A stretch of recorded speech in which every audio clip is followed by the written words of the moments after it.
pictures that are coming in from Japan, today being the second day of the Prime Minister's visit. And now the Prime Minister has got down to business as the Prime Minister arrived in Japan yesterday for the annual bilateral meeting that is expected to deepen economic and strategic ties. But when we speak of Japan, what comes in our mind is the bullet train. And this is exactly when we speak of the Prime Minister who is visiting the electron factory in Japan and the bullet train that he seems to be riding with his Japanese counterpart. This visit also agreements that have been signed between the two countries, India and Japan. One of the biggest investments that we are looking at, Rishabh, that has now happened. But we are now looking at those pictures where the two prime ministers have taken a bullet train ride, because we have seen previously when the Prime Minister was in the cockpit, old pictures have also surfaced. But today's bullet train ride of the Prime Minister, the emphasis to carry out and bring the same technology to India, how much importance and significance is being made to this visit?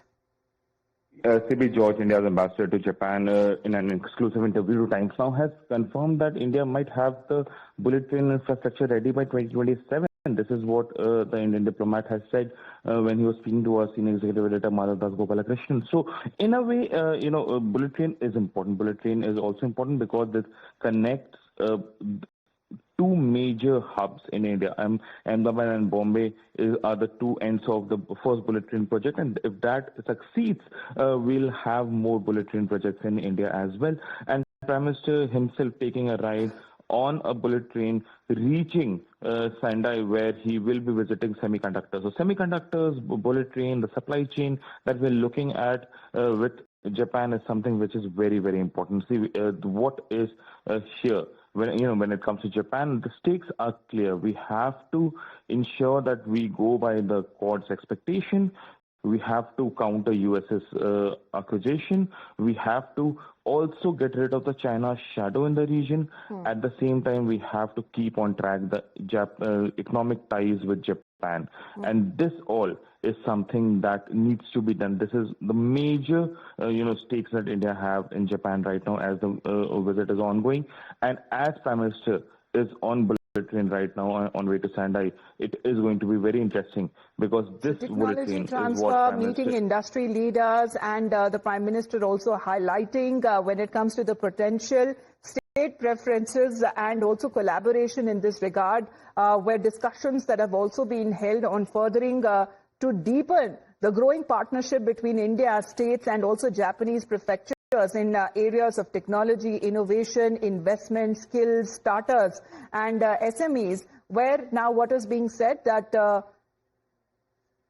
India and Japan are now to shape Asian century with stability, growth and also when we speak of prosperity, Prime Minister Narendra Modi has been saying while making those remarks at the India-Japan Economic Forum during his two-day visit to Japan. However, when we speak of later in the day, when the Prime Minister would be concluding his visit to Japan, which is being touted to be a highly successful one, the Prime Minister then will be now leaving for China. And that is going to be also one of the most significant visits that would be undertaken by Prime Minister Narendra Modi, as he would be participating in the Shanghai Cooperation Organization Summit. And this will mark the Prime Minister's first visit to China in 7 years.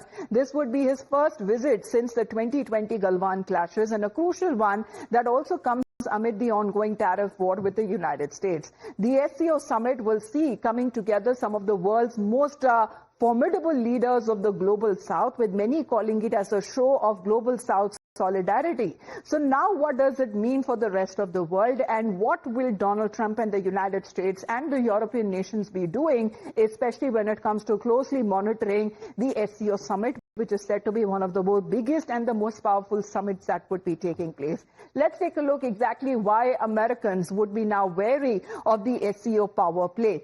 17.5% in 2020, that was the share when we talk about global trade. When all of these countries that come together, we also talk about the share in the world economy that goes up to 23.16% of the global GDP. Look at the amount and the numbers when we are talking about population as well. When it amounts to 35% of the world population are of the member states who would be participating in the SCO. Now, Prime Minister Narendra Modi is also to call upon Chinese President Xi Jinping on the sidelines of the SCO summit.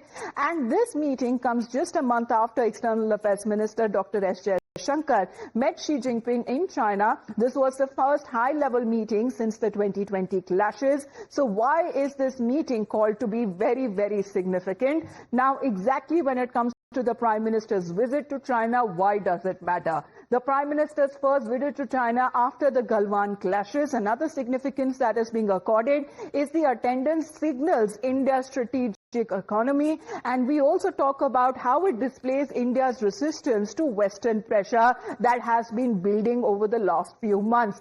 Also, when it comes to Asian solidarity amid Trump's tariffs, that has been said as far as the Chinese side has gone ahead to call that United States is now turning into a bully when it comes to pressurizing India.